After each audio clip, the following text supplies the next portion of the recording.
bus. But I digress.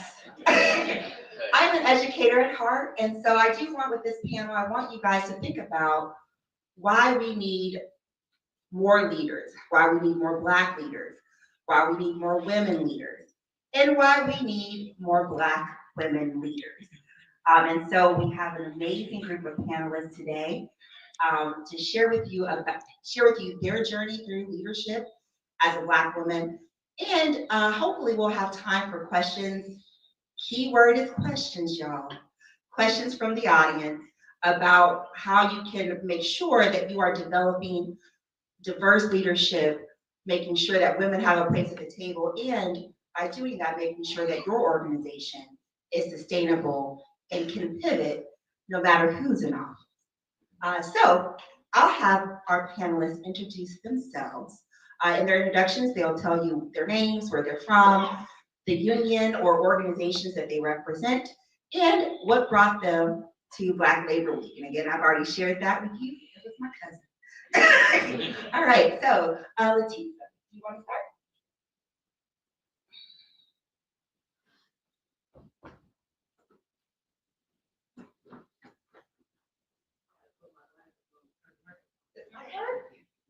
Doesn't. Oh, yes, it does. Good evening. My name is Leticia Kendrick. I'm a 29-year member of International Brotherhood of Electrical Workers Local 134 in Chicago, Illinois. And I am also a 17-year member of Chicago Teachers Union Local 1. I teach electricity to high school students in Chicago at Simeon Career Academy. EJ invited me to be on this panel, and I'm honored to be here.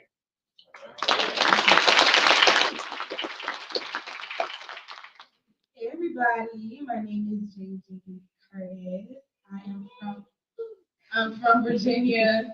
I'm with Family Values at Work, which is a national nonprofit organization that fights for paid sick and safe days, paid medical leave, care narrative issues, safe and affordable child care, those kind of things. And I have been coming to Black Labor Week for about 6 years now, and what brought me was, of course, EJ, but back when I was with Dayfield Randolph Institute. Yeah.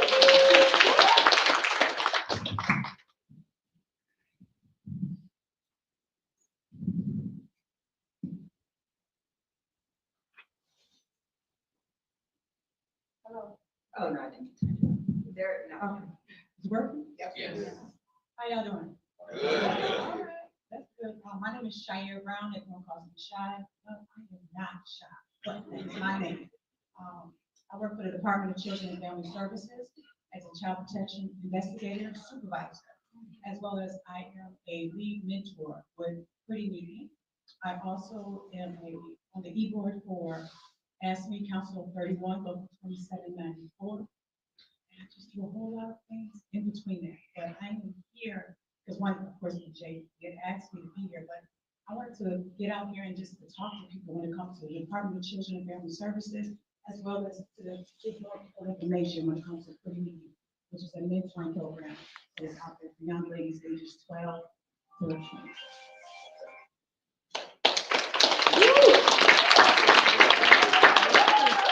Hey y'all, hey. Somebody got a fan club. Ashley Seabrook. I am on the USW Local 8888. In Virginia. I serve on the e-board there as the recording secretary. I'm the next gen chair and I'm the state coordinator as well. I got invited to Black Labor Week a few years ago, maybe 4 or 5, by EJ, but I love it. Everything you does like gold. It's awesome. I get to hang out with my brothers and sisters here, and I love the platform he created in terms of community. So thank you.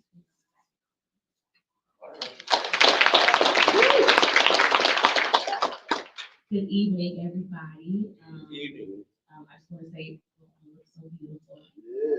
I'm glad to be here. Thank you, moderator, and thank you, EJ, for inviting me. I am Tiffany.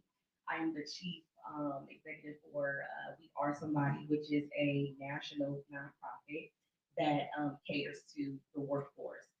It's led by Senator Nina Turner, And after she ran for Congress in Ohio, District 11, she developed this organization so that way everyone from the working class, unionized or non-unionized, would have a fighting coalition behind them. And we partner with different organizations like Black Labor Week and different people from all over, from here to the UK, to make sure that the working class know that we are building, working with different political figures to make sure that they have like equal pay and things of that nature. I also believe in fighting educational inequities through policy. So in Cleveland, I have an organization called the CAP Project where I teach Cleveland parents how to understand school policy.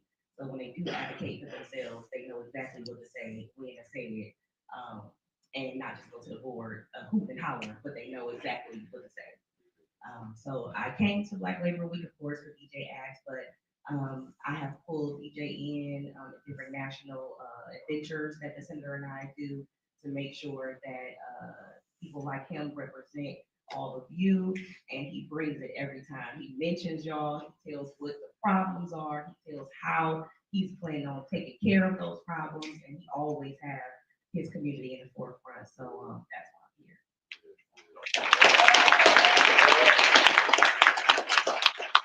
All right. I'm pleased as pleasure to hear so many people on this panel have their careers touch upon education. I was a teacher before I became a lawyer, and teachers are generally a female-dominated role, lawyers are not. What I've learned is that women, no matter what role they're in, are generally the ones who are driving the movement, and Black women in particular. Have historically been the backbone and the worker bees in our social movements. However, we generally do not have, or generally have not held, leadership roles. I became a president only because nobody else wanted the job during the first Trump administration, and I think I would have had a more difficult time. And I actually did have somebody run against me in the Biden administration, and then now nobody else wants to be on the leadership role. Imagine that. But I wanted to ask our panelists if you want to comment on this question. Because we as women, and as Black women particularly, have been the people driving movements, but have historically been excluded from leadership roles, has that been your experience? Do you see that as a problem? And if you do, how do you think we can correct it? And if you don't think it's a problem, why not? Who wants to start?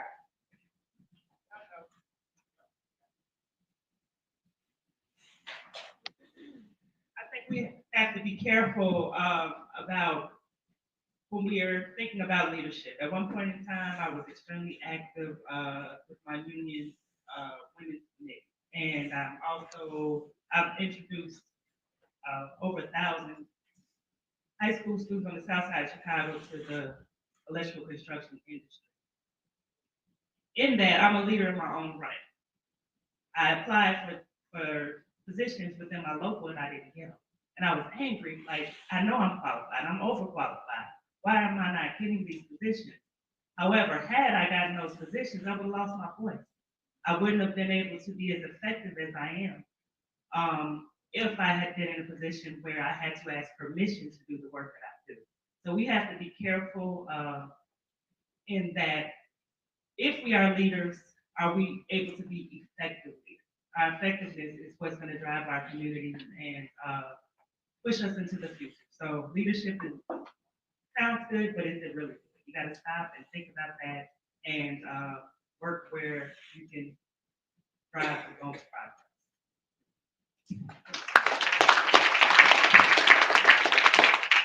I'd like to piggyback off of that because of the work that I was doing in Cleveland Metropolitan School District, CMSD, a lot of people were pushing me to join the board. And in Cleveland, there's only, well, in the state, and in the country, there's only maybe 5 or 6, I could be wrong, there's less than 10% of the United States schools that are ran by the mayor. Not that many of them, and Cleveland was one of them. So the mayor gets to select and appoint the board. You don't like run for a board seat. which there's a lot of corruption, the reason why I started, and the corruption is the reason why I still remain.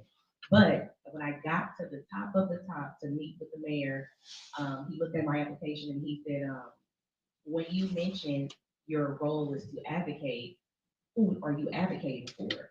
And I said, well, there's 36,000, parents and children, and it's 65% Black, so I would assume I would be advocating for them. And he said, no. His goal was to preserve, like for Abraham Lincoln, like it wasn't to free the slaves, it was to preserve the union. So it was like his goal was to preserve the board. Like, well, if the Cleveland media comes to you and asks you a question, what would you say? And it's like, well, I'm going to tell the damn truth. Like, what else would I? And he didn't want that. So that was one of the most heartbreaking, after all the work that I had done, heartbreaking